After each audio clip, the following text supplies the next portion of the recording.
Temanmu yang sejati adalah teman yang membuat kamu jadi benar, bukan teman yang selalu membenarkan kamu. Berapa banyak pejabat-pejabat hancur karena selalu dibenarkan oleh lingkungannya. Bapak benar Pak, Bapak bijaksana Pak, itu tepat Pak, benar. Buang angin pun kata kelilingnya, wah Bapak sehat. Bapak Ibu hadirin yang saya hormati, dari jumlah bulan yang 12 itu Allah jelaskan minha arba'atun hurum. Ada 4 bulan yang disebut bulan yang dihormati, bulan yang disucikan, bulan yang diharamkan. 4, 3 bergandengan, 1 agak terpisah. Yang bergandengan itu Rajab, Sya'ban, Ramadan. Yang agak terpisah itu Muharram. Ini 4 bulan yang dihormati disebut Ashhurul Hurum. Saudara-saudara, Muharram ini salah satu dari 4 bulan yang istimewa. Kenapa? Banyak peristiwa besar yang terjadi di bulan Muharram. Hampir semua nabi dan rasul berkaitan dengan Muharram ini. Hampir semua nabi dan rasul. Kita akan kutip beberapa saja dalam konteks kekinian. Pertama, Allah menerima taubatnya Nabi Adam pada hari ke-10 bulan Muharram. Adam itu bapak moyang kita. Dosanya 1, makan buah khuldi, dikeluarkan dari surga. Kita dosanya banyak, kepengen masuk, nggak nyambung. Hai Adam, dari tidak ada kamu saya adakan. Saya perintahkan tinggal di surga. Merasa sepi sendirian, saya ciptakan Siti Hawa supaya kamu tenang. Kamu boleh nikmati semuanya. Ini boleh, itu boleh, ini boleh, itu boleh. Makan, makanlah yang kau mau. Minum, minumlah yang kau suka. Pakai, pakailah yang kau senang. Satu yang saya minta, jangan dekati pohon khuldi. Itu kau tidak sanggup, keluar. Diusir dari surga. Sujud Nabi Adam. Kata riwayat 40 tahun sujud. Membaca Rabbana zalamna anfusana wa illam taghfir lana wa tarhamna lanakunanna minal. Itu namanya istighfarnya Nabi Adam. Istighfar itu kan mengucapkan astagfirullah, basmalah, membaca bismillah. Jangan kayak teman saya disuruh banyak-banyak baca istighfar, benar-benar dia baca istighfar, istighfar, istighfar. Bukan itu maksudnya. Nah, maka salah satu amalan yang sangat dianjurkan di bulan Muharram ini memperbanyak istighfar. Tidak ada orangnya yang tidak. Ayo jujur, ini yang kumpul di sini semua, ada nggak yang nggak punya dosa? Yang merasa nggak punya dosa, ayo ke depan. Ada? Tidak ada. Setiap kita, entah kecil entah besar, sengaja, terlupa, pasti mempunyai yang namanya khilaf dan salah. Dan Allah Tuhan kita bukan Tuhan pendendam. Allah Tuhan kita Tuhan yang ramah dan rahmah. Hei manusia, dosamu banyak, tapi ampunanku lebih banyak. Salahmu besar, rahmatku jauh lebih besar. Kau sujud di hadapanku, aku bangga melihatnya. Kau menangis di hadapanku, aku senyum melihatmu. Kau berjalan menujuku, aku berlari menyambutmu. Karena itu amalan yang sangat dianjurkan di bulan Muharram ini memperbanyak istighfar. Itu kalau istighfarnya Nabi Adam. Ada istighfarnya Nabi Yunus. Ibu kenal Nabi Yunus? Di mana kenalannya? So tahu. Nabi Yunus itu ketika berdakwah kepada kaumnya yang bandel, memberikan peringatan mau beriman akan turun azab. Kapan Yunus? Akan. Kenapa mesti akan? Sekarang aja kalau mau saya tungguin. Kurang ajar betul ini umat.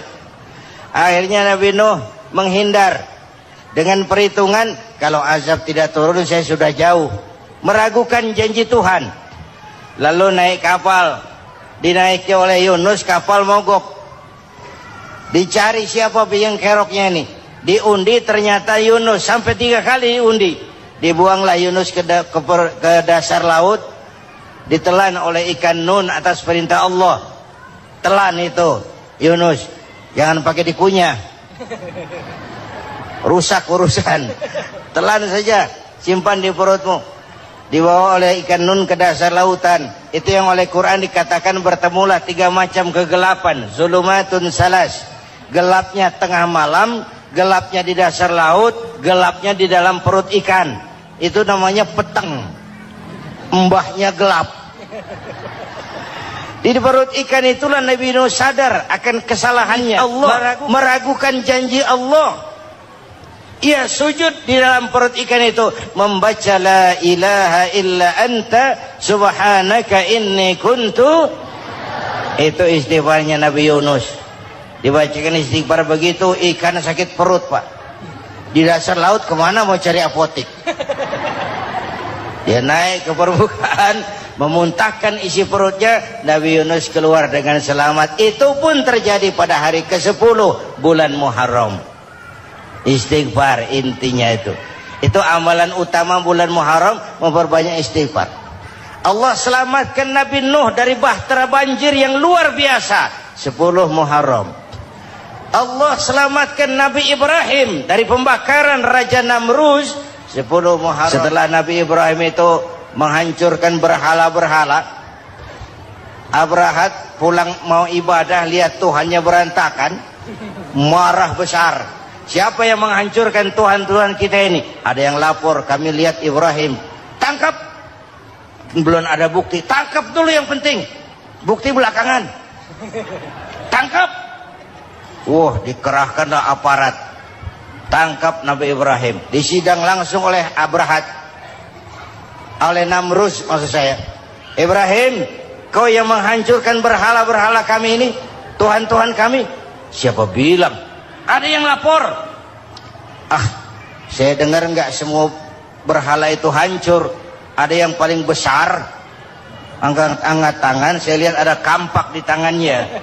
Barangkali yang besar itu iseng tuh. Yang kecil-kecil dikampakin. Tanya aja sama dia. Kamu gila? Kenapa? Masa kami disuruh nanya berhala? Gak bisa jawab. Kenapa disembah? Lebih gila mana? Tahu gak bisa jawab kenapa disembah? Kurang ajar kamu Ibrahim. Bakar. Dibakar. Ketika Ibrahim dilempar ke kobaran api yang menggunung, Allah perintah api, ya naru kuni bardan wa salaman ala Ibrahim. Hai api, dinginlah sampean. Api Madura waktu itu Pak. Hai api, dinginlah sampean, selamatkan Ibrahim. Api tunduk kepada perintah Allah. Ibrahim masuk ke kobaran api, selembar rambut pun tidak terbakar. Kenapa? Apinya tunduk kepada perintah Allah. Kenapa? Karena Ibrahim orang yang takut kepada Allah. Api tunduk kepada perintah Allah. Kalau kita baca ayat itu, masuk ke api, mateng.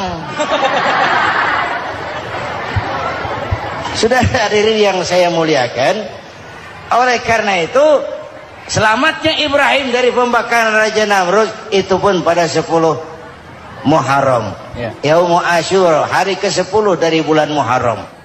Imedia.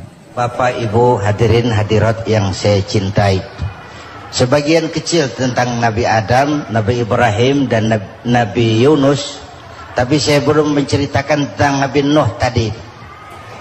Mengulang kaji. Nabi Nuh salah seorang rasul yang masuk ulul azmi 5 besar. Karena memang perjuangannya menggambarkan satu usaha yang ulet dan luar biasa. Beliau diberi umur 950 tahun. lalu berdakwah selama 900 tahun, sore, pagi, siang, malam, dapat pengikut tidak lebih 80 orang, rata-rata 10 tahun satu. Kalau saya minta berhenti aja jadi nabi, Pak. Ustadz mana masih mau buka pesantren 10 tahun buka pesantren, yang nyantri cuma satu. Pedagang mana yang masih mau dagang 10 tahun dagang, yang beli satu. Pimpinan partai mana yang masih mau kampanye 10 tahun buka partai, yang nyoblos satu. Bangkrut. Umatnya bandel, kurang ajar, durjana, bajingan, tengik. Umatnya Nabi Nuh ini kalau diceramahi telinganya ditutup dengan tangannya. Nabi Nuh akhirnya rekes, Tuhan, siang malam saya berdakwah kepada umat ini, tiap kali saya sampaikan dakwahmu mereka tutup telinganya dengan tangannya, alergi dengar ceramah. Apa itu ceramah? Non profit. Saudara-saudara, jadi mau kamu gimana, Nuh? Sudah Tuhan, habiskan saja orang kafir. Nanti kalau punya anak, anaknya pun kafir, moyangnya sikat habis. Biasanya kalau bapak kalong, anak kampret. Bapak nyolong, anak nyopet. Fotokopi gimana aslinya? Hampir habiskan saja. Itu mau kamu, Nuh? Iya. Oke. Nanti aku turunkan banjir, Nuh, buat kapal. Dengan apa saya harus buat kapal, Nuh? Ya dengan kayu, kata Tuhan. Kayunya dari mana, Tuhan? Ya dari pohon, Nuh. Pohonnya belum ada, Tuhan. Ya tanam dulu, Nuh. Bikin kapal, kayunya nanam pohon. Apa artinya? Perjuangan perlu kesabaran. Sukses itu ada prosesnya. Nggak bisa simsalabim abracadabra lalu kita mau sukses. Semua ada prosesnya. Walaupun kenyataannya begitu. Sukses banyak bapaknya, gagal itu yatim. Kalau kita sukses banyak yang ngakuin. Yang baru ketemu pakai manggil encing. Ketemu baru. Tapi sukses banyak bapaknya. Gagal yatim, nggak ada yang mau ngakuin kalau kita gagal itu. Udah bikin kapal dengan kayu di tengah kampung, bikin kapal ini. Bayangkan di tengah kampung bikin kapal, orang kafir makin menjadi-jadi. Lihat Nuh, kenapa? Makin sarap. Bikin kapal di tengah kampung, mau belayar kemana? Tuh lihat, kalau orang nggak tahu tujuan, mountain setengah jalan. Proses yang dinilai bukan finalnya. Ya kayak gitu kesimpulannya. Saya enaknya sendiri. Bikin kapal. Kapal mendekati selesai. Ini orang kafir rame-rame datang ke kapal Nuh. Mau apa? Buang najis. Sakit perut, berangkat ke kapal Nabi Nuh. Nongkrong. Dapat 2-3 tumpuk, pulang. Lantai kapal dengan najis manusia. Inilah perjuangan. Bukan jalan raya lurus bertabur bunga di kanan kirinya. Banyak unah, caci maki, antipat, segala macam. Nuh. Ada orang tua dasar kafir, kurang ajar, sudah stroke berangkat juga ke kapal Nuh. Mau buang najis, pincang-pincang, digotong orang. Selesai buang najis, dia bangun, mau pulang, pegangan tiang kapal, terpeleset, jatuh di atas tumpukan najis. Terjadi keajaiban, yang struknya sembuh, lumpuhnya hilang, berangkat digotong-gotong, pulang, jalan gagah sekali. Tapi orang kampungnya heran, ente sudah sembuh? Sudah. Berobat di mana? Kok begitu paten? Di kapal Nuh. Masih banyak.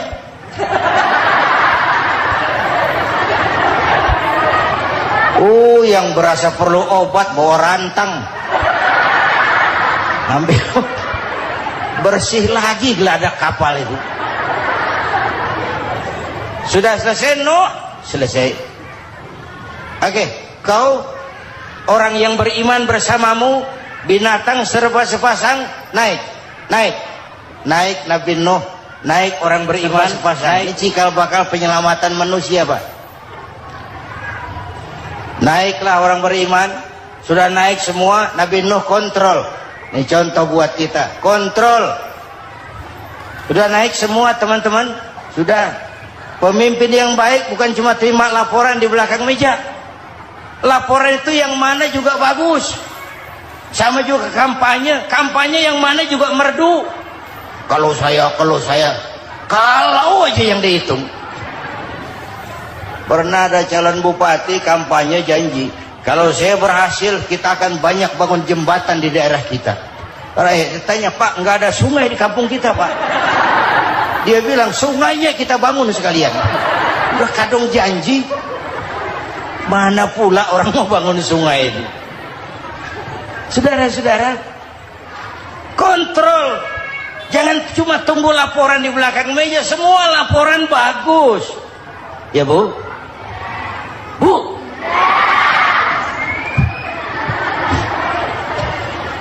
Nabi Nuh kontrol. Sudah naik semua? Sudah, Nuh. Pulan bin Pulan naik Nuh.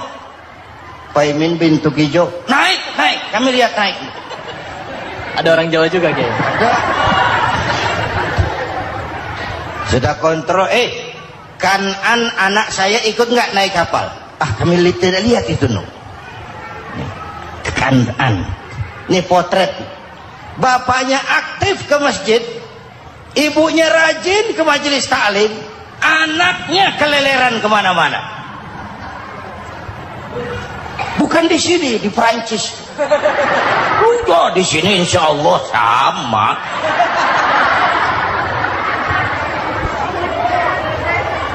Nuh karena sayang anak, Nuh karena cinta anak, Nuh karena tanggung jawab anak, cari naik ke atas kapal.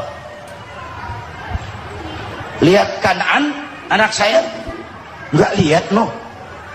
Turun ke ruang bawah, periksa lagi. Mang, ayah Kan'an di dia. Jamaah Tasik nih rupanya ditanya. Tuh ayah Mang. Ayah ke mana ya budak ini? Turun ke bawah Kan'an tuh. Orang nano raketok. Rombongan Jawa Tengah. Naik ke atas buritan. Dari buritan kelihatan ternyata Kan'an tidak ikut naik kapal, kumpul di darat bersama orang kafir. Ini potret kita sekarang. Kumpul sama orang kafir, hanyut anak-anak kita, ditelan budayanya orang kafir, ditelan tradisinya orang kafir, ditelan pergaulannya orang kafir. Nuh karena sayang anak dari atas manggil. Dalam Quran dijelaskan itu. Karena Nabi Nuh di atas, Kan'an di bawah, teriak, ya bunayyarkam ma'ana. Begitu dalam Quran ayatnya. Cuma ini pakai gaya memanggil supaya kelihatan ke gambar, kira-kira Nuh manggilnya begitu. Ini namanya gaya dakwah, Pak. Kalau ceritanya datar nggak menarik. Maka Nuh memanggil Kan'an, ya bunayyarkam ma'ana. Kata yang dengar, ini gaya orang manggil, ya bunayyarkam ma'ana. Kan'an, kesini nak, naik kapal sama papi.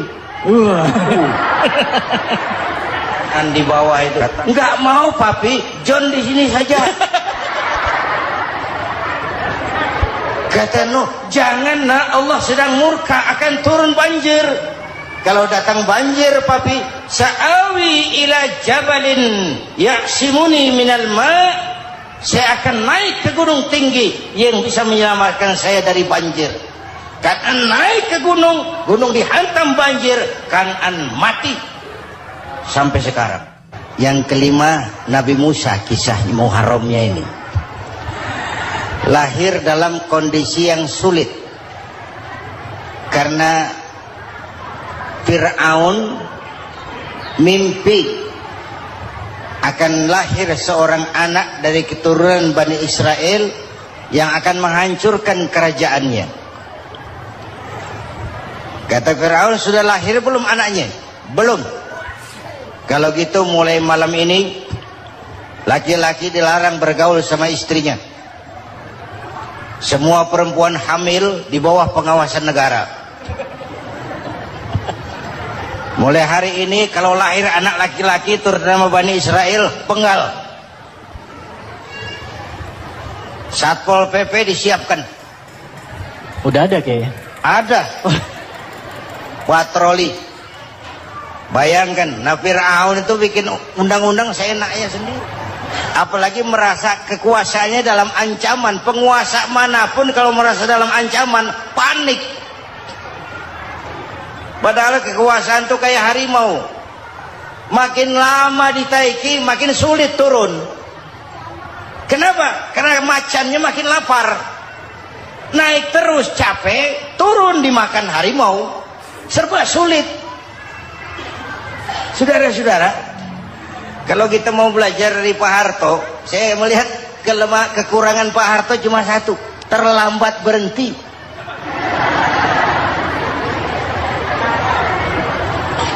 Terlambat berhenti. Di sekelilinginya banyak tukang jilat, tukang semir. Pak, kalau tidak ada Bapak kami bagaimana, Pak? Bapak Ibu hadirin yang saya hormati, tapi kehendak Allah terjadi. Lahirlah Musa. Bayinya dihanyutkan di sungai Nil. Bayi sudah menderita, dihanyutkan di sungai Nil. Dan akhirnya besar di lingkungan istana Fir'aun. Diriwayat oleh Ratu Aisyah, perempuan Fir'aun, setelah mulai berjuang, terjadilah itu. Musa dan pengikutnya dikejar oleh Fir'aun. Sampai di tepi laut, Allah wahyukan, Musa, lempar tongkatmu ke laut. Dalam kondisi darurat, mukjizat tiada jalan. Kondisi darurat. Kalau tidak, mukjizat itu maunya Allah, bukan maunya Nabi. Nabi nggak kuasa. Allah yang mau. Tapi hidup Nabi bukan mukjizat, manusiawi. Tidak mentang-mentang ada mukjizat tongkat, tiap sulit main tongkat. Nggak usah berjuang kalau begitu. Itu darurat menyelamatkan umat. Tongkat dilempar ke laut, laut terbelah. Laut terbelah. Itu secara visualnya bisa kita lihat dalam film The Ten Commandment. Udah nonton belum? Urusan nonton kalah sama Ustadz bagaimana sih? Ten Commandment, 10 firman Tuhan. Tekniknya bagus loh. Bagaimana laut terbelah. Musa lewat, Fir'aun mengejar. Musa sampai di ujung sana, Fir'aun masih di sama tengah perjalanan. Laut nutup kembali. Laut menutup kembali, Fir'aun tenggelam. Cengap-cengap di lautan. Begitu nafas sampai di tenggorokan, Fir'aun sambil cengap-cengap itu, amantu bi Rabbi Musa wa Harun. Duh, kalau begini mah saya juga percaya sama Tuhannya Musa. Malaikat maut jengkel, goblok loh. Terlambat sekarang. Ditenggelamin terus. Modar. Musa selamat. Fir'aun mati. Jenazahnya, jasadnya terdampar di pinggir laut. Beberapa waktu kemudian ditemukan di balsam, diawetkan. Itu sesuai janji Quran. Wa kadzalika nunajjika bi badanika litakuna liman khalfaka ayah. Kami selamatkan badan kamu agar jadi pelajaran bagi orang-orang sesudah kamu nanti. Janji Quran tepat. Janji itu 14 abad yang lalu. Jasad Fir'aun ditemukan, dimumi, diawetkan, dibalsam di bawah nama Pharao Ramses II. Sekarang tersimpan di Museum Negara di Mesir. Kapan-kapan nanti ibu main ke Mesir, mampir. Naik ojek paling berapa itu? Oh, orangnya tinggi, hidungnya mancung, pokoknya pantaslah jadi Firaun. Selamatnya Musa di kejaran Firaun di ujung sana itu terjadi pada hari ke-10 bulan Muharram, yang oleh orang Nasrani diperingati dengan hari raya Paskah. Mereka melaksanakan puasa, mensyukuri nikmat keselamatan dari kejaran Firaun. Makanya kalau kita ikut puasa di bulan Muharram bukan mengikuti syariatnya Nasrani, salah. Karena Nabi mengajarkan, itu sumbernya, bukan ikutan sama ibadahnya Israel. Tapi memang agama ini kan merupakan mata rantai. Datang Rasul baru melengkapi Rasul sebelumnya, datang Rasul baru melengkapi Rasul sebelumnya. Mata rantai yang berkaitan. Setelah Muhammad selesai, selesailah tugas Nabi dan Rasul. Selesailah misi Nabi dan Rasul. Tidak ada Nabi lagi sesudah Nabi Muhammad. Itu harga mati, titik. Gak ada kompromi. Siapapun sekarang ini nggak datang ngaku jadi Nabi, wajib tidak percaya. Wajib tidak percaya. Tapi kaitannya memang kita bilang Nasrani, orang bahasa Arab, bahasa Ibraninya Nazaret, Nasiroh, Nazaret. Itu beda dialek. Kita Daud, dia David.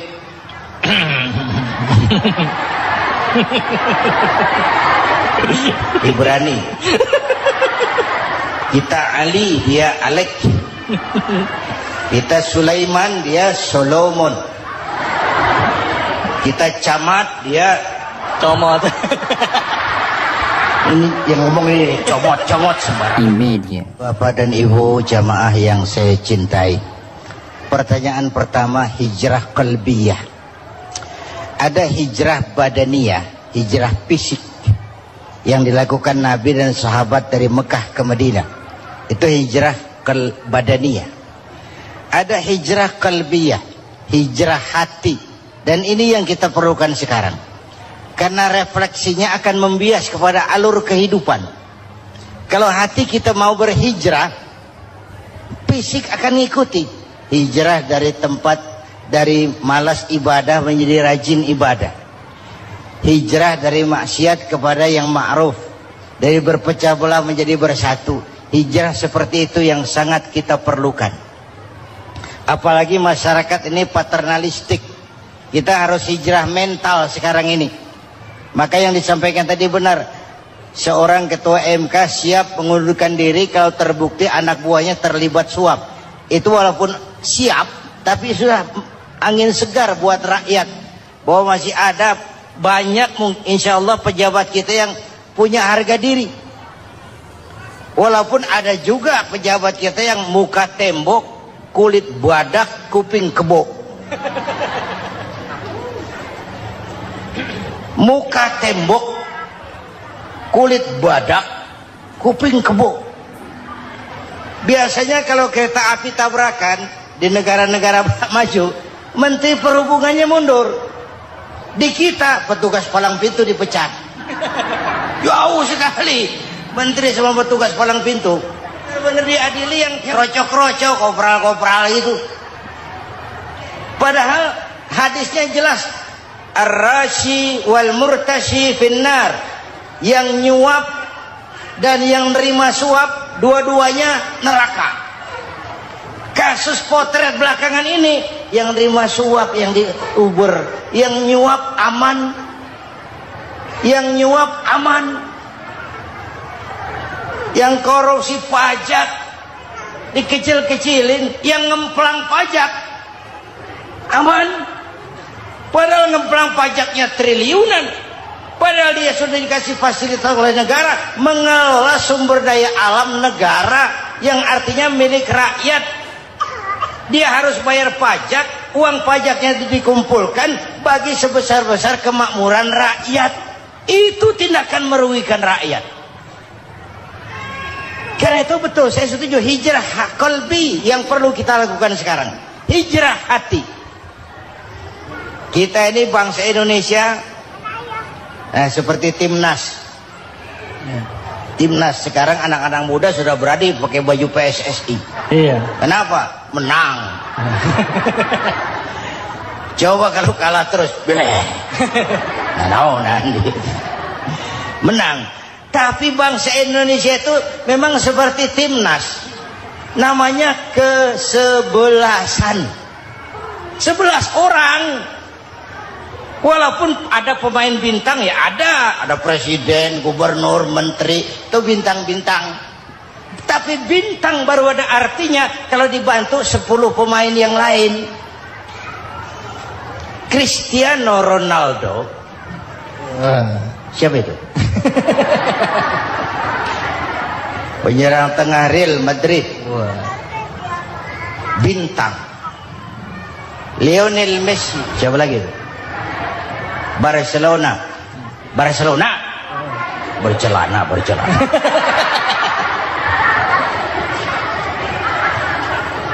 Michael Rooney, bintang Manchester United. Ronaldo baru bintang, Messi baru bintang kalau ada 10 pemain yang lain. Bagaimanapun hebatnya Cristiano Ronaldo, kalau sendirian lawan satu kesebelasan, babak belur. Itulah kita, bangsa Indonesia. Kita satu kesebelasan, harus saling memperkuat. Ada bangsa kita ini yang jadi jaksa, ada yang jadi hakim, ada yang jadi polisi. Itu posisi penyerang tengah, kiri luar, kanan dalam, back, striker, kiper, posisi. Tapi sadar kita satu kesebelasan, Bung. Jangan bikin gol ke gawang sendiri. Kalau punya bola bagus, operan dong sama temannya. Yang bisa menciptakan gol, operan. Ada yang jadi pengusaha besar, bagus boleh. Punya untung besar, operan. Kasih masjid, kasih pesantren, operan. Ini kesebelasan kita kalau punya bola pelitnya setengah mati, Pak. Nggak mau ngoper. Bawa sendiri, mending bikin gol. Enggak. Kita ini satu kesebelasan. Satu sama lain harus saling memperkuat. Bahwa ada penyerang tengah kiri, itu si posisi. Tapi kalau memang peluang memungkinkan, ayo dong operan. Saya iri sama kesebelasan Nasrani di Indonesia. Mereka kalau punya bola operannya cakep. Gereja cepat selesai, rumah sakit Kristen cepat selesai. Kenapa? Operannya bagus. Kita ini kalau punya bola bawa sendiri, nggak mau ngoper. Maka masjid nggak selesai-selesai. Madrasah banyak yang bocor. Rumah sakit Islam kalah bersaing. Kenapa? Operannya berat. Ayo menyadari kita ini timnas, satu kesebelasan. Jangan menjegal kawan seiring. Kawan sendiri dijegal. Sudah musuh terlalu kuat, gawang sendiri dijebol. Akhirnya terbalik kita ini. Ujian terberat telah diberikan Allah kepada para anbiya. Kemudian para aulia, kemudian para ulama. Summal amsal fal amsal, ke bawah dan ke bawah, diuji setiap orang menurut kekuatannya berpegang kepada agama.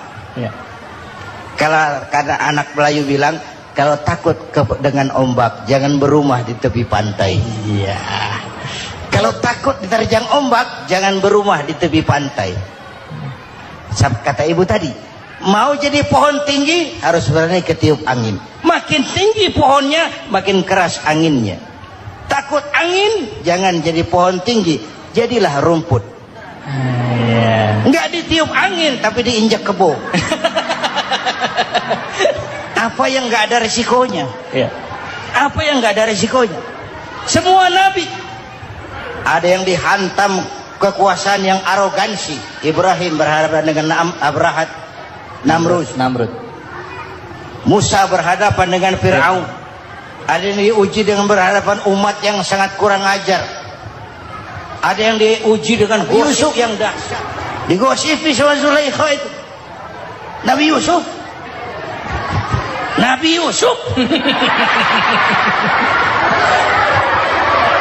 Nabi Yusuf. Ya. Yang namanya gosip itu kan menyebarkan keburukan orang. Kalau benar saja hukumnya ghibah. Ya. Kalau salah hukumnya fitnah. Fitnah lebih bahaya dari pembunuhan. Benarnya ghibah, salahnya fitnah. Saudara hadirin yang saya hormati, jadi resiko itu biasa. Tidak ada yang tanpa resiko. Kalau berani, kalau takut ombak, jangan berumah di tepi pantai. Tinggal bagaimana kita menyikapinya. Kalau kita dewasa, ini bagian ibadah saya kurang. Mungkin karena dia omongin orang, tambah pahala saya. Mungkin karena dia omongin orang, tambah pahala saya. Maka saya ngadapi gosip sepatah pun saya nggak ngomong. Saya cicing, wae cicing. Saya percaya masyarakat itu punya filter. Amin. Saya percaya Tuhan itu. Pada pertemuan terdahulu sudah kita bicarakan bahwa orang yang menjalankan ibadah Ramadan dengan baik, dalam arti siang dia laksanakan ibadah puasa, sementara dia hidupkan malam-malam Ramadan dengan sholat tarawih, i'tikaf, tadarus Al-Quran dan sebagainya. Orang yang semacam itu keluar dari Ramadan dijanjikan oleh Allah, ghufira lahu ma taqaddama min zambihi, diampunkan segala dosa yang pernah dia kerjakan. Sehingga ia keluar dari bulan Ramadan seperti bayi baru dilahirkan oleh ibunya, bersih, tidak punya dosa kepada Allah lantaran sudah dibersihkan oleh ibadah Ramadan. Jadi dalam Islam dosa itu ditebus dengan taubat, dengan amalan kita sendiri, bukan dengan uang, tidak juga dengan beras. Saya percaya kalau dosa bisa ditebus dengan beras misalnya, barangkali Menteri Pertanian akan lebih dulu masuk surga. Kalau dosa bisa ditebus dengan uang, mungkin Gubernur Bank Sentral atau para Menteri Keuangan akan menjadi penghuni surga nomor wahid. Dalam Islam dosa ditebus dengan taubat kepada Allah. Orang yang melaksanakan ibadah dengan baik di bulan Ramadan, keluar Ramadan masuk 1 Syawal seperti bayi baru dilahirkan oleh ibunya. Pantas dia mengucapkan minal aidin, semoga kami termasuk orang yang kembali kepada fitrah, suci, bersih. Dia rayakan hari itu, hari di mana dia kembali kepada kesucian. Itulah hakikat daripada Idul Fitri.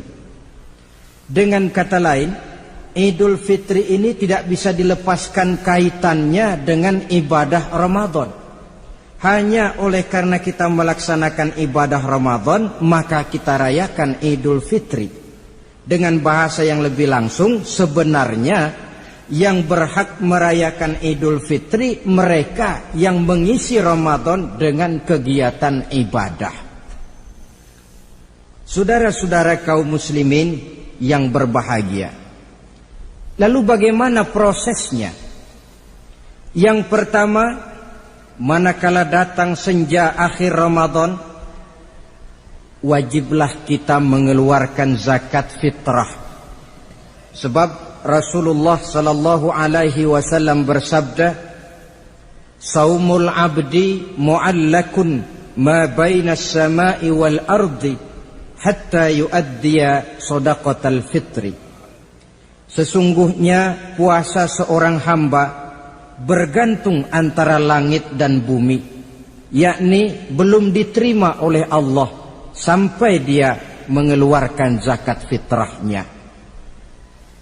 Memang boleh mengeluarkan zakat fitrah itu sejak awal Ramadan. Itu waktu yang dibolehkan.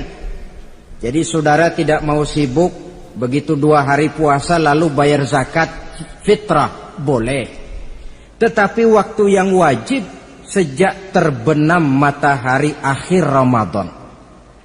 Waktu yang terbaik untuk membayar zakat fitrah selesai sholat subuh sebelum orang berangkat melaksanakan sholat Idul Fitri. Waktu yang makruh setelah orang selesai sholat Idul Fitri lalu baru bayar zakat fitrah, makruh di situ. Sedangkan waktu yang haram apabila matahari terbenam pada hari raya tanggal 1 Syawal baru mau bayar zakat fitrah, sudah haram hukumnya. Jadi diawali dengan membayar zakat fitrah, dan ini merupakan realisasi daripada latihan puasa, cinta kepada fakir miskin. Orang bilang kan bulan Ramadan itu katanya bulan latihan.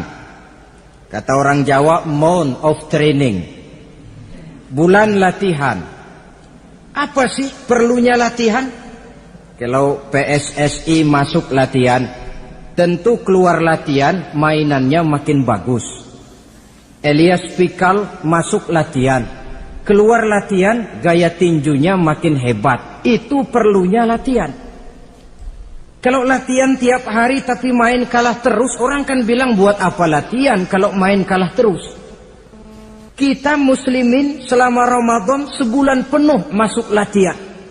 Latihan sabar, latihan jujur, latihan disiplin, latihan sederhana, latihan mengendalikan nafsu. Berhasil atau tidaknya latihan itu kelihatan dalam gaya hidup kita sesudah keluar Ramadan. Kalau tidak, Ramadan sabar, habis Ramadan habis sabarnya. Ramadan rajin ke masjid, selesai Ramadan selesai ke masjidnya. Ramadan rajin baca Quran, selesai Ramadan selesai rajinnya. Itu pertanda latihan tidak berhasil. Maka salah satu latihan ini kita buktikan kecintaan kita kepada fakir miskin dengan kewajiban membayar zakat dan zakat fitrah. Ya Allah, sudah saya rasakan bagaimana tidak enaknya lapar dan haus. Sudah saya rasakan bagaimana tidak enaknya penderitaan orang-orang fakir dan miskin yang tiap hari kelaparan dan kehausan. Sebagai pertanda, ya Allah, saya keluarkan zakat fitrah ini untuk orang-orang fakir dan miskin. Itu kita keluarkan pada saat matahari akhir Ramadan terbenam. Masuk malam pertama bulan Syawal. Malam takbiran kalau istilah di kampung kita ini. Allah Subhanahu wa taala dalam Al-Qur'an menjelaskan, walitukmilul iddata, hendaklah engkau sempurnakan jumlah bilangan hari puasamu. Berpuasa sebulan penuh, 30 hari atau lebih sering 29. Bila sudah sempurna hari puasa itu, walitukabbirullah, hendaklah engkau agungkan Allah, hendaklah engkau bertakbir. Oleh karena itu disunahkan menghidupkan malam 1 Syawal, malam hari raya Idul Fitri itu dengan memperbanyak takbir. Sejak matahari terbenam selesai sholat maghrib, kita kumandangkanlah kalimat takbir itu dari rumah ke rumah, dari surau ke surau, dari masjid ke masjid, dari kampung ke kampung, pertanda rasa syukur kita yang tiada terhingga kehadirat Allah Subhanahu wa taala, Tuhan yang Maha Esa dan Maha Kuasa. Entah kenapa, bila matahari akhir Ramadan terbenam, datang malam 1 Syawal, berubah perasaan kita. Sedih menjadi gembira, sukar menjadi mudah, hati yang tadinya digenangi air kebencian berubah menjadi hati yang penuh dengan cinta kasih kepada sesama. Kumandang takbir bagi orang-orang yang hidup tinggal di rantau, mengingatkan dia kepada kampung halamannya. Terkenang dia sungai tempat dia mandi, lapangan tempat dia bermain. Oi kampuang nan jauh di mato, katanya. Sehingga orang-orang yang tinggal di tanah rantau diusahakannya benar supaya bisa berlebaran pulang mudik, katanya. Nak berkumpul dengan sanak keluarganya supaya lebih mudah bersilaturahmi sambil mengenang masa-masa lalu di kampung halaman. Jadi setelah zakat fitrah kita tunaikan, sambutlah malam Idul Fitri itu dengan memperbanyak takbir. Ini disunahkan. Menghidupkan malam lebaran dengan memperbanyak takbir. bukan memperbanyak bakar petasan. Itu kan pekerjaan mubazir, dan mubazir itu jelas perbuatan setan. Ada yang bilang katanya bakar petasan itu nambah syiar. Syiar macam mana datang dari petasan? Sebagian lagi berjaga-jaga juga, tapi bukan dengan memperbanyak takbir. Bergadang-gadang di pinggir jalan, ngebut dengan kendaraan aneka warna. Tidak itu yang diajarkan agama.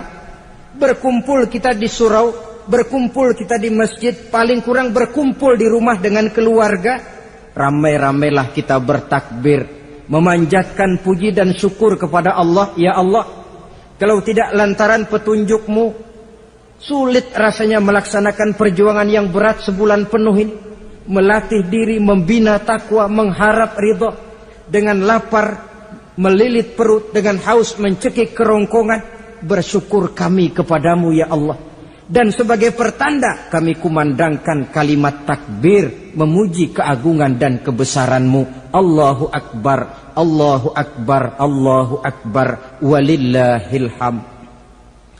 Saudara-saudara kaum muslimin rahimakumullah, di dalam satu hadis dari Ubadah bin Samit diriwayatkan oleh Imam Tabrani, bersabda Rasulullah sallallahu alaihi wasallam, "Man ahya lailatal fitri lam yamut qalbuhu yauma tamutul qulubi." Barang siapa yang menghidupkan malam Idul Fitri, maka hatinya itu tidak akan pernah mati pada saat hati-hati orang lain menjadi mati. Kita yang paling khawatir dalam hidup ini, pada saat hati kita sudah mati selagi jasad masih hidup, menjadilah kita bangkai berjalan dalam pandangan Allah. Badan hidup tapi hati mati, bangkai berjalan dalam pandangan Allah. Jadi ini hakikat merayakan Idul Fitri. Puasa Ramadan sebulan penuh, malamnya ibadah, menunaikan zakat fitrah, lalu malamnya menghidupkan malam dengan takbiran. Yang terjadi kan kita lihat adat yang dibesarkan, ibadat ditinggal. Puasa tidak, tarawih apalagi. Lebaran kurang seminggu sudah lebih sibuk dia daripada yang puasa. Ke pasar kayaknya pasar mau dibeli semua. Rumah pun dicat, dikapur, baju diperbarui. Itu kan kulit. Memang lebih bagus kalau kulitnya baik, isinya pun baik. Tapi yang lebih penting daripada sekedar kulit adalah isi. Hakikat merayakan Idul Fitri kembali kepada kesucian. Kita bersih, tidak punya dosa kepada Allah. Itu kita rayakan. Dengan apa? Nah, oleh seorang ulama, Al-Imam Zakiyuddin Abdul Azim bin Abdul Quwa Al-Munziri, diberikan contoh bagaimana Rasulullah sallallahu alaihi wasallam itu merayakan Idul Fitri. Beliau berkata, yuhibbu sallallahu alaihi wasallam ayyuqabilal 'ida bil bisri was surur. Rasulullah sallallahu alaihi wasallam cinta, senang menyambut Idul Fitri bil bisri was surur, dengan muka gembira dan dengan sikap sukacita. Jadi merayakan Idul Fitri bil bisri was surur, muka menunjukkan kegembiraan. Kenapa gembira? Sudah berhasil berjuang sebulan penuh. Bukan gembira lantaran di rumah banyak dodol, kue, pakaian serba baru, sepatu pun serba baru. Bukan itu yang kita gembira. Gembira lantaran telah berhasil berjuang mengalahkan nafsu, memenuhi perintah Allah, melaksanakan puasa. Gembira lantaran kita kembali suci seperti bayi baru dilahirkan oleh ibunya. Bil bisri, muka menunjukkan kegembiraan, cerah di malam itu sampai di hari lebarannya. Jadi walaupun barangkali oleh karena kesulitan ekonomi tidak terbeli itu baju yang baru, tidak terbeli itu sepatu yang baru, tidak terbeli itu makanan dan kue seperti tetangga, jangan sampai mengurangi kegembiraan kita. Tidak boleh menyambut lebaran itu dengan manyun. Tahu manyun? Mukanya sudah macam asam sama kukusan. Tidak ada menunjukkan sikap kegembiraan. Nabi menghadapi hari itu bil bisri was surur, dengan muka cerah dan dengan sikap gembira. Tapi gembira dalam arti tetap pada jalur kontrol. Lalu apa lagi? Wat taubatu lillahi ta'ala, dengan tetap melaksanakan taubat kepada Allah. Wan nadam alal khataya, menyesal terhadap segala kesalahan yang pernah dikerjakan. Itu yang dilakukan baginda Nabi di hari raya.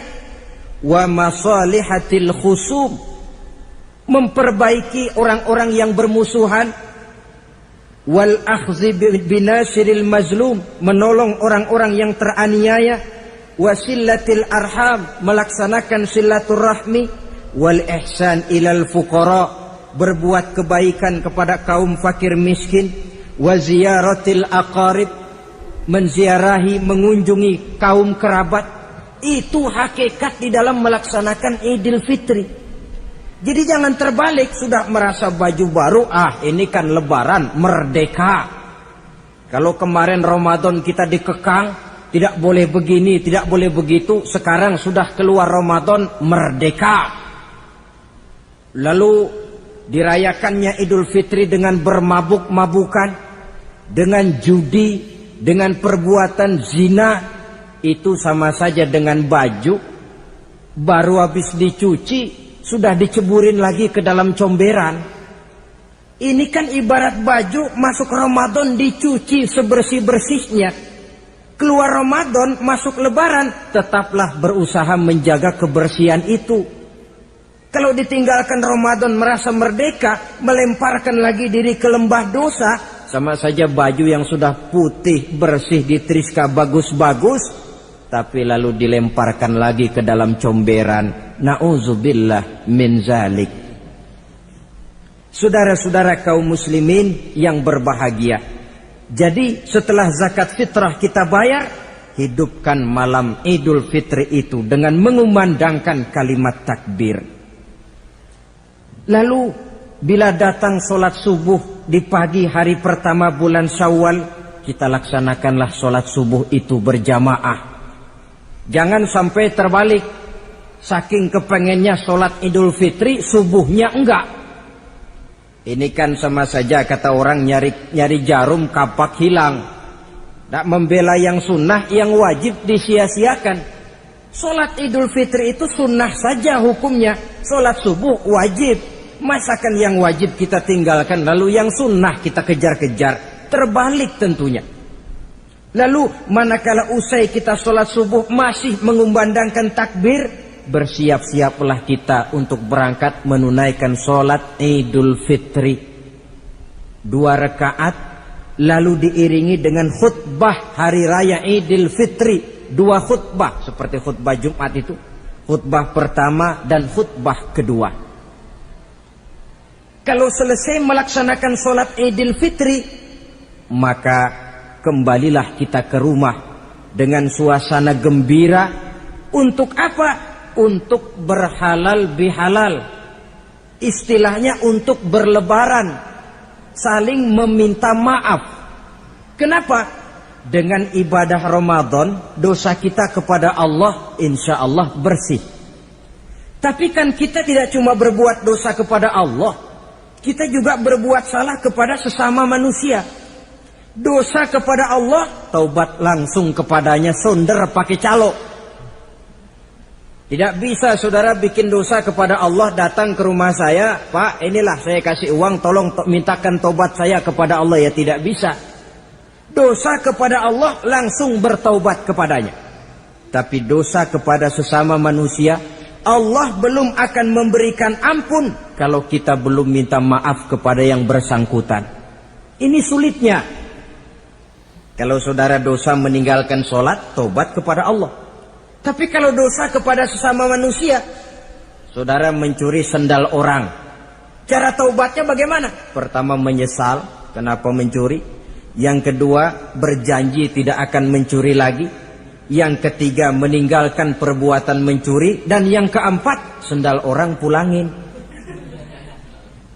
Tidak bisa saudara mencuri sendal, Tuhan taubat, nggak lagi-lagi nyolong sendal, tapi sendal orang dibekap terus, nggak dipulang-pulangin, ya tidak termasuk taubat itu. Itulah sebabnya selesai sholat Idul Fitri, kita pun meminta maaf.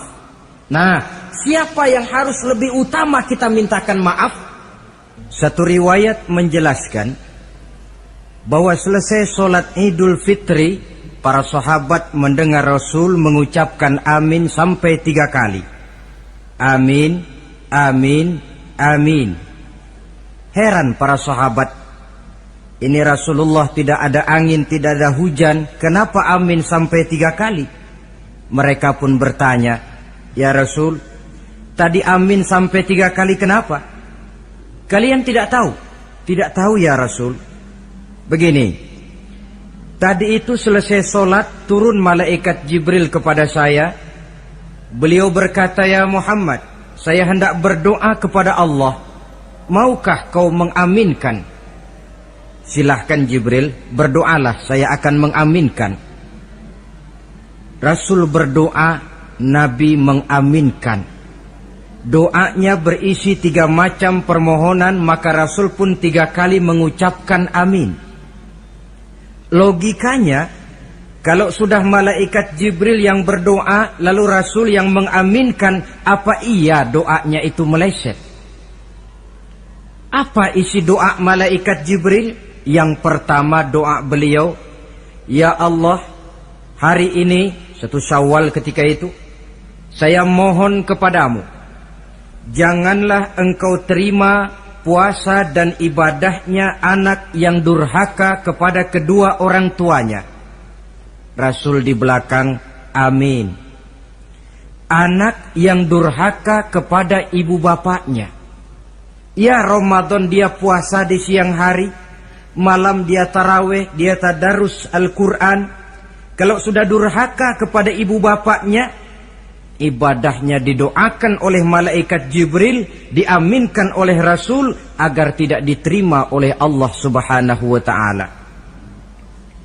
Sebab itu manakala usai sholat Idul Fitri, pulang kita ke rumah, bersimpuhlah kepada ibu bapak, meminta maafnya, meminta ridhonya. Ibu kita yang telah mengandungkan kita, melahirkan kita antara pilihan hidup dan mati. Bapak yang pergi pagi pulang sore, peras keringat banting tulang untuk mendidik dan membesarkan kita. Demi setelah kita yang anak ini jadi orang, kadang-kadang lupa kacang akan kulitnya.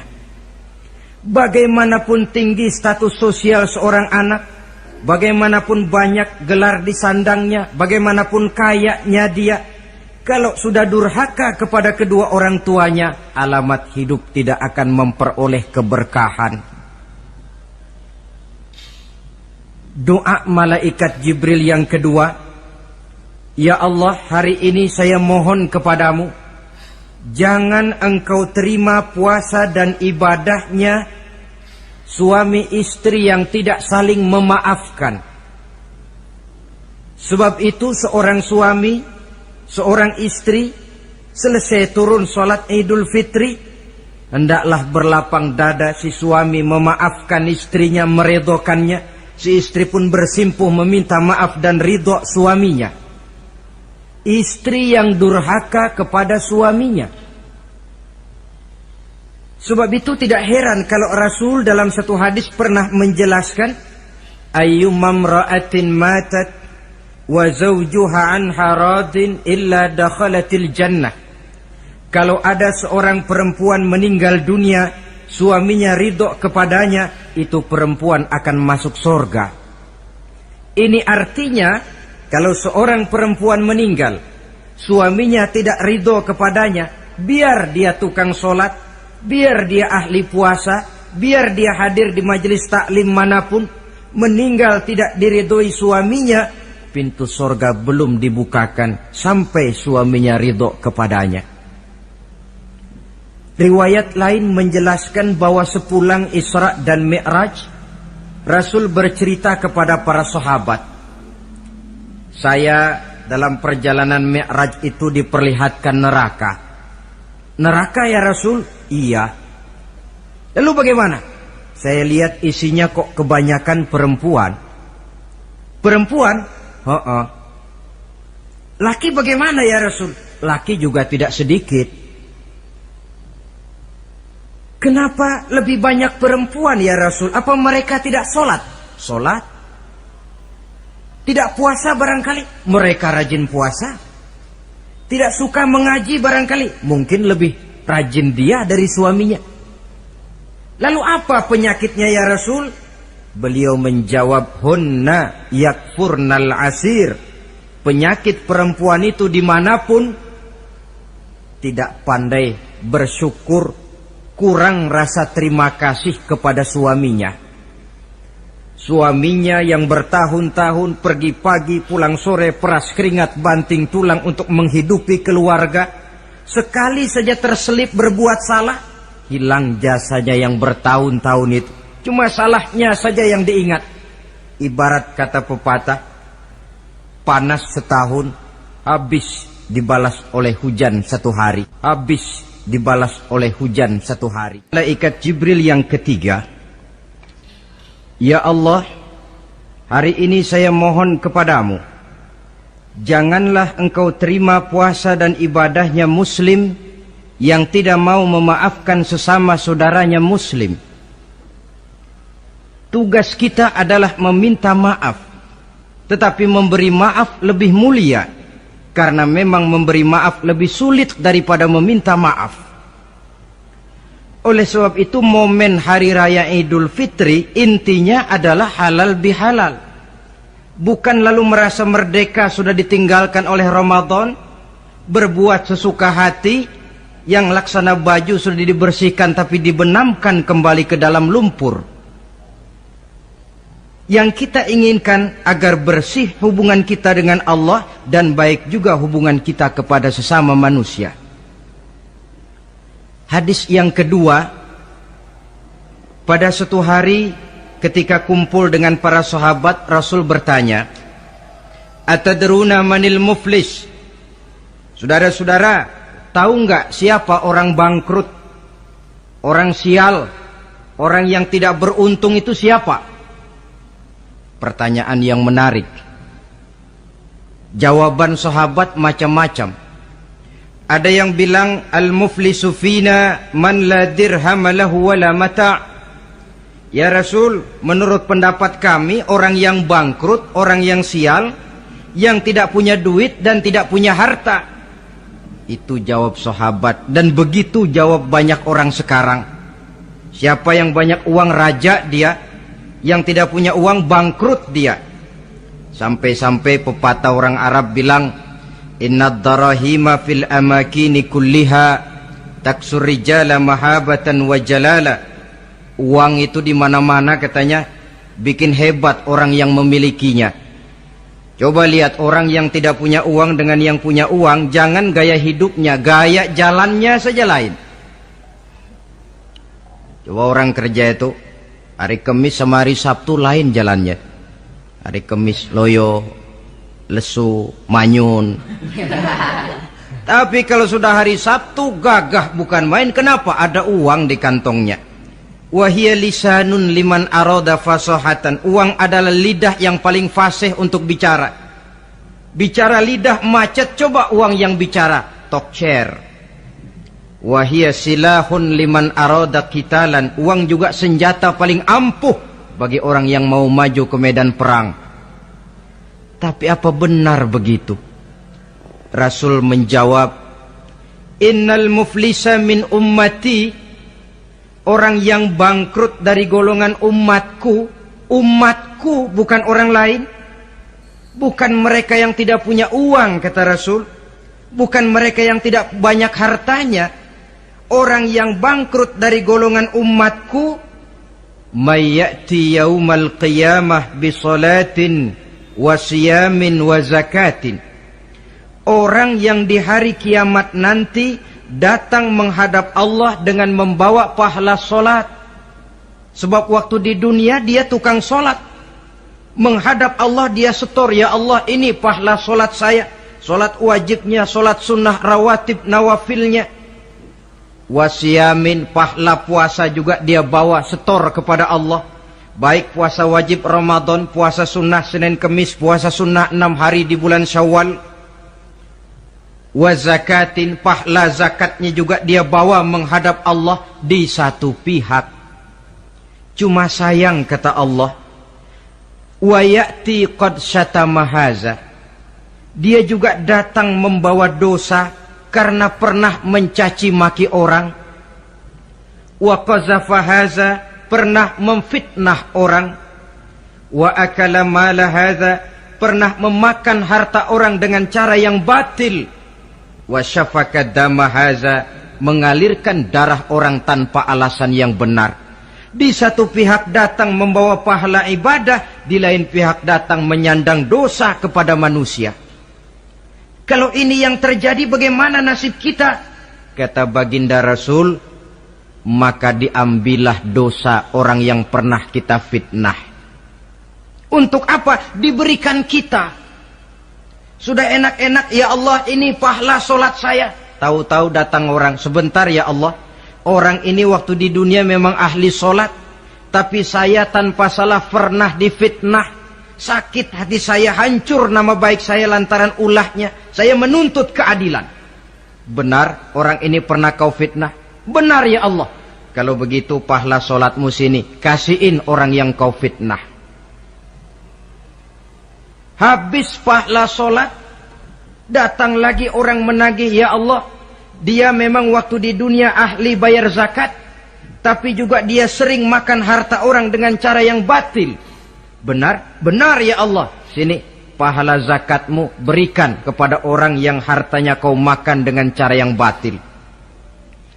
Fa in faniyat hasanatuhu qabla ayyuqda ma alaihi, kalau pahala kebaikannya sudah habis untuk nutup hutang dosa, sementara tagihan datang terus, ukhiza min khotoyahum, maka diambillah dosa orang-orang yang pernah kita fitnah, kita caci maki, kita zolimi, untuk diberikan kepada kita. Apa enggak bangkrut ini? Sudah pahala dipretelin, dosa dikasih lagi. Ibarat orang dagang, modal habis, tagihan utang datang terus. Apa pasalnya ini? Dia cuma baik kepada Allah, solatnya betul, puasanya bagus, zakat dia bayar, tapi kepada sesama manusia dia tukang fitnah, tukang mencaci maki, ahli makan harta orang dengan cara yang batil. Bangkrut nasibnya di akhirat nanti. Maka keliru kalau momen Idul Fitri itu dimanfaatkan untuk sesuatu yang merusak arti kesucian, merusak arti fitrah.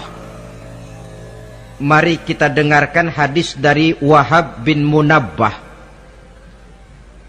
Inna iblis alaihi la'nah yasihu fi kulli yaumi idin. Iblis tiap hari raya Idul Fitri teriak-teriak. Akibat teriakannya, laskarnya, bala tentaranya kumpul. Ya Sayyidana, man aghdabuka? Wahai junjungan kami, kata bala tentara iblis ini, kenapa teriak-teriak macam itu? Apa yang bikin Tuhan begitu jengkel? Kasih tahu saja sama kami, biar kami hancurkan siapa yang telah menyakitkan hati Tuhan. Kata iblis, tidak ada yang nyakitin hati saya. Cuma kamu perlu tahu, kata iblis, innallaha qad ghafara li hazihil ummah fi hadzal yaum. Hari ini, hari Idul Fitri, Allah telah mengampunkan dosa umat yang berpuasa. Itu yang nyakitin hati saya. Setengah mati saya menggoda mereka, supaya mereka mabuk, supaya mereka zina, supaya mereka judi, supaya mereka merusak. Mereka puasa di bulan Ramadan, hari ini Allah ampunkan dosa mereka. Apa enggak sakit hati saya? Lalu apa tugas kami Tuhan? Kata tentara iblis ini, fa'alaikum an tusghiluhum bil lazat wa syahawat wa syurbil khamr. Kata iblis, kasih komando dia. Begini saja, kau rusak mereka, umat Islam yang dosanya hari ini diampuni. Kau rusak mereka bil lazat, dengan segala macam kelezatan. Wasyahawat, dengan memperturutkan hawa nafsu. Wasyurbil khamr, dengan meminum minuman yang memabukkan di hari raya Idul Fitri ini. Jadi kalau mereka datang bermaaf-maafan, Allah sudah mengampuni dosa mereka. Tolong kau rusak suasana itu. Tanamkan kepada mereka supaya menikmati hari ini dengan segala macam kelezatan, memperturutkan hawa nafsunya, meminum minuman keras, hanyut di meja judi, sehingga melupakan arti hakikat Idul Fitri yang sebenarnya. Di akhir riwayat ini Nabi pesan, oleh karena itu kata Nabi, ijtahidu yaumal fitri fis sadaqah wa a'malil khair wal birri minas salah waz zakah wat tasbih wat tahlil. Oleh sebab itu kata Nabi, hati-hatilah kamu, sungguh-sungguhlah kamu pada hari Idul Fitri ini melaksanakan segala macam kebajikan seperti sedekah, perbuatan baik, salat, zakat, mengucapkan tasbih, tahlil, karena hari ini Allah telah mengampunkan dosa kamu. Jadi jangan dinodai hari yang bersih itu dengan perbuatan-perbuatan yang tercela. Inilah kelirunya kalau adat lebih dibesarkan daripada ibadat. Kalau menyambut Idul Fitri itu yang lebih diutamakan baju barunya, pakaian serba barunya, rumah serba bersihnya, lalu fasilitas serba adanya, lupa kepada intinya, manusia akan mudah terjerumus menodai hari yang suci dengan perbuatan yang kotor. Saudara-saudara, ma'asyiral muslimin rahimakumullah.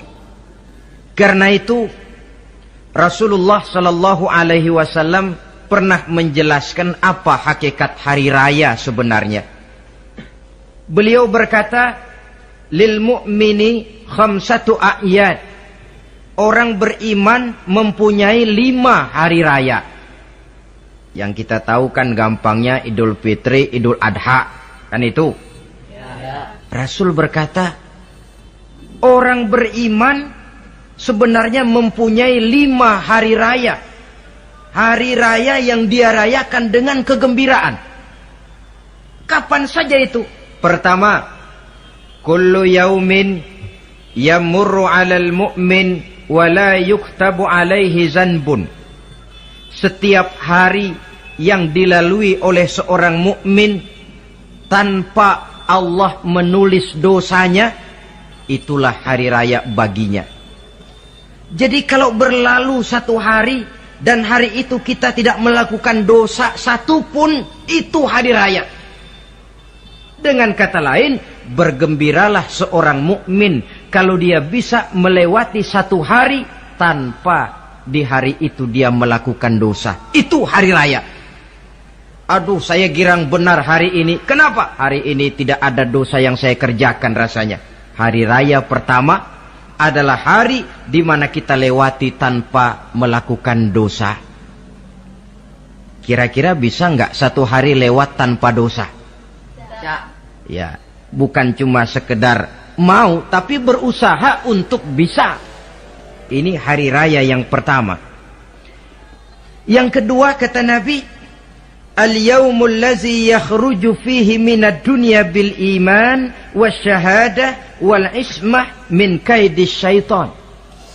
Hari di mana dia keluar meninggalkan dunia ini, kembali kepada Allah bil iman, dengan membawa iman, wasyahadah, mengucapkan 2 kalimat syahadat, wal ismah min kaidis syaitan, dan selamat dari tipu daya setan. Saudara-saudara, mati membawa iman, sempat mengucapkan 2 kalimat syahadat, selamat dari tipu daya setan, itu hari raya kita. Sebab apa? Yang paling kita khawatir kalau sudah meninggalkan dunia tanpa membawa iman, tidak sempat mengucapkan 2 kalimat syahadat. Nah, supaya kita mati bisa mengucapkan 2 kalimat syahadat? Caranya bagaimana? Ya tergantung latihan dan kebiasaan. Orang kepengen kaya mesti latihan kaya. Orang kepengen bisa nyanyi mesti latihan nyanyi. Orang yang dalam hidupnya sering mengucapkan 2 kalimat syahadat, insya Allah di akhir hayatnya pun kalimat itu yang akan diucapkannya.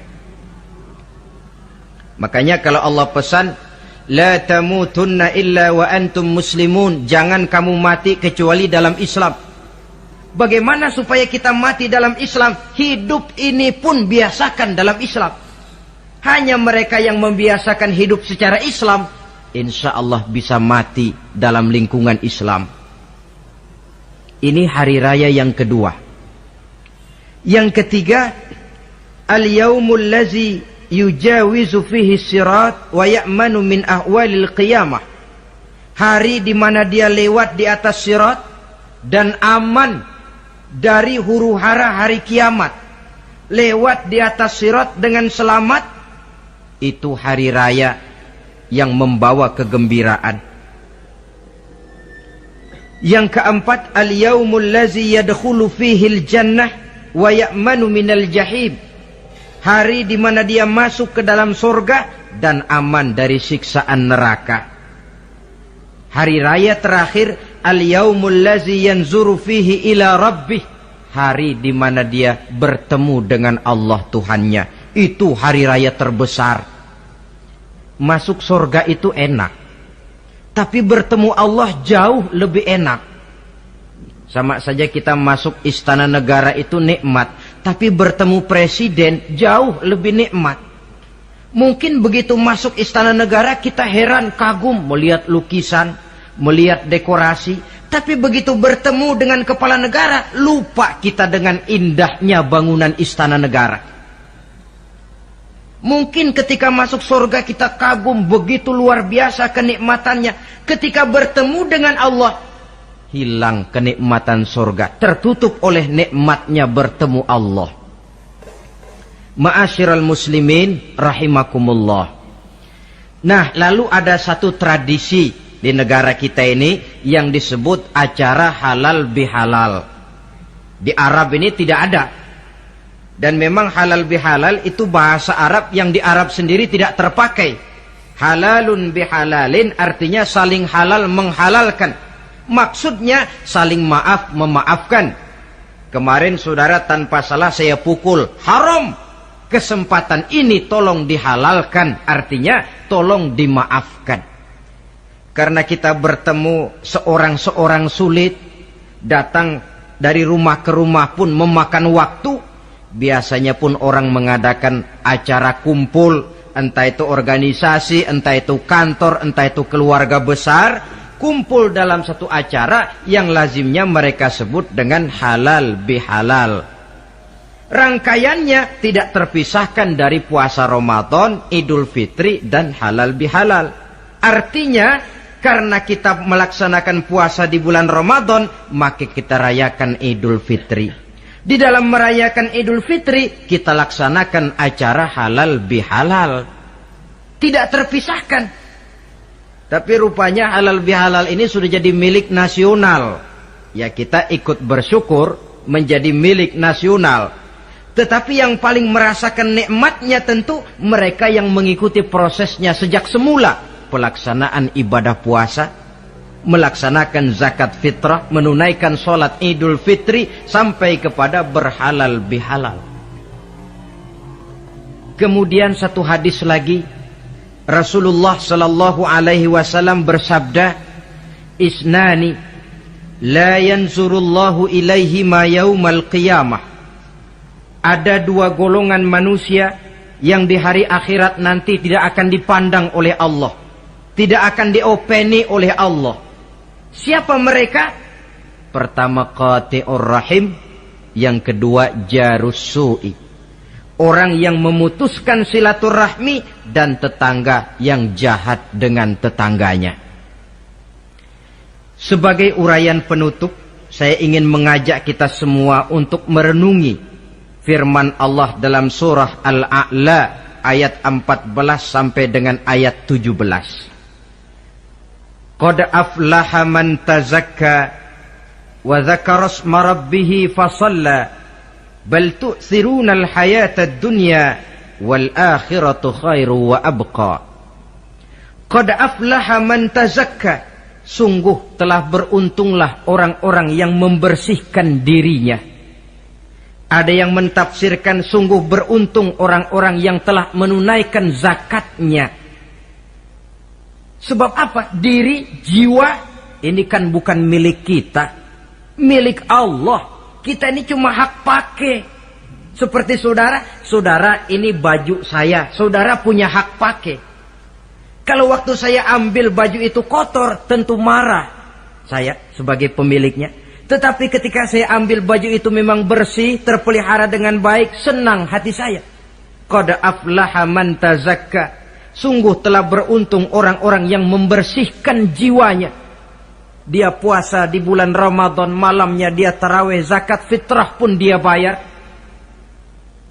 Wa dzakara isma rabbih, lalu dia menyebut nama Tuhannya dengan mengumandangkan takbir, bersahut-sahutan di malam hari raya Idul Fitri itu. Fasalla, lalu dia laksanakan solat Idul Fitri. Lalu apa? Bal tu'thirunal hayatad dunya. Tapi mengapa kamu lebih memilih gemerlapnya dunia? Melupakan inti, melupakan isi dengan mengambil kulit. Merayakan Idul Fitri dengan lupa diri, lupa daratan, bermabuk-mabukan, tenggelam di meja judi, hanyut di lembah zina. Bal tu'thirunal hayatad dunya, kau utamakan megahnya dunia, kau kejar gemerlapnya dunia, kau lupa hakikat Idul Fitri itu. Wal akhiratu khairun wa abqa, padahal akhirat itu lebih baik dan lebih kekal bagi kamu. Dunia yang segala kemampuan yang ada kita kerahkan untuk mengejarnya merupakan kenikmatan yang kalau ketimbang kenikmatan akhirat, berapalah lamanya. Umur orang sekarang paling panjang 80 tahun. Jarang yang sampai 100. Jadi kalau Nabi mengatakan ad-dunya sijnul mu'min wa jannatul kafir, dunia adalah penjara bagi orang mukmin dan surga bagi orang kafir, itu betul. Yang salah kadang-kadang hadis ini digunakan sebagai senjata untuk menghantam orang Islam menjadi lemah. Dunia penjara bagi orang mukmin. Apanya yang dipenjara? Nafsunya. Dalam kehidupan di dunia ini, seorang mukmin tidak bebas memperturutkan hawa nafsunya, dipenjara nafsunya. Wa jannatul kafir, tapi dunia ini surga bagi orang kafir. Tidak lagi merupakan penjara, dia bebas memperturutkan hawa nafsunya. Dilarang tidak terlarang, dicegah pun tidak tercegah. Kalau habislah dunia, habislah sudah surganya sampai di situ. Bila datang ajal, selesailah sudah kesenangannya sampai di situ. Saudara-saudara, ma'asyiral muslimin rahimakumullah. Oleh karena itu, janganlah di dalam merayakan Idul Fitri ini kita mengutamakan kulit dengan melepaskan isinya. Hari raya fitrah, hari raya kesucian yang seharusnya dirayakan dalam suasana kesucian, jangan dinodai dengan perbuatan-perbuatan kotor yang akan mengundang dosa di dalam kehidupan kita. Sehingga 1 bulan latihan di dalam Ramadan ini mewarnai kehidupan kita 11 bulan berikutnya. Tanda bahwa latihan berhasil. Keluar Ramadan, gaya hidup kita makin baik. Ada kesinambungan. Jangan cuma Ramadan bisa sabar, selesai Ramadan selesai sabarnya. Ramadan rajin ke masjid, selesai Ramadan selesai rajinnya. Ramadan cinta kepada yatim piatu dan fakir miskin, selesai Ramadan malah kejam kepada yatim dan orang-orang miskin. Latihan tidak akan membawa hasil seperti yang diharapkan. Puncaknya, tercapailah tujuan daripada pelaksanaan ibadah puasa, la'allakum tattaqun, agar dengan pelaksanaan ibadah puasa kamu menjadi manusia yang bertakwa kepada Allah. Bukankah di sini harga dan nilai daripada manusia? Jadi puasa dengan kemampuan mengendalikan diri, dengan kesederhanaan, dengan disiplin, dengan cinta kepada fakir miskin, seluruhnya bertujuan membentuk manusia yang bertakwa. Dan saya yakin bukan suatu kebetulan kalau di dalam GBHN, garis besar haluan negara kita, dirumuskan bahwa tujuan pendidikan di Indonesia membentuk manusia yang bertakwa kepada Tuhan yang Maha Esa. Saya yakin itu bukan kebetulan. Saya percaya itu bukan hasil lamunan karena yang duduk di DPR, MPR orang bonafid semua. Tujuan pendidikan apapun nama pendidikan itu harus mengarahkan, membawa manusia Indonesia menjadi orang yang bertakwa kepada Tuhan. Dan dalam artian kita, takwa itu tidak lain kemampuan melaksanakan segala yang diperintah Allah dan kesanggupan menjauhi segala yang dilarangnya. Ma'asyiral muslimin rahimakumullah. Karena itu saya ingat benar, orang-orang tua kita itu betul.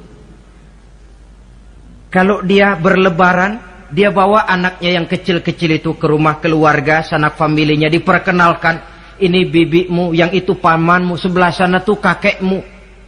Apa yang kita ingat di waktu kecil akan tertanam sampai kita besar. Istilahnya tidak kehilangan obor. Tahu keluarga, kenal sanak famili. Yang terjadi zaman sekarang, kadang-kadang ipar dengan ipar berkelahi, keponakan dengan keponakan bermain hantam. Kenapa? Hilang obor, tidak ada yang memberikan penyuluhan bahwa dia masih keluargamu. Apa latar belakangnya? Kurangnya silaturahmi. Apalagi remaja sekarang kalau diajak pergi berlebaran kuno keragunan saja ngelihat uak.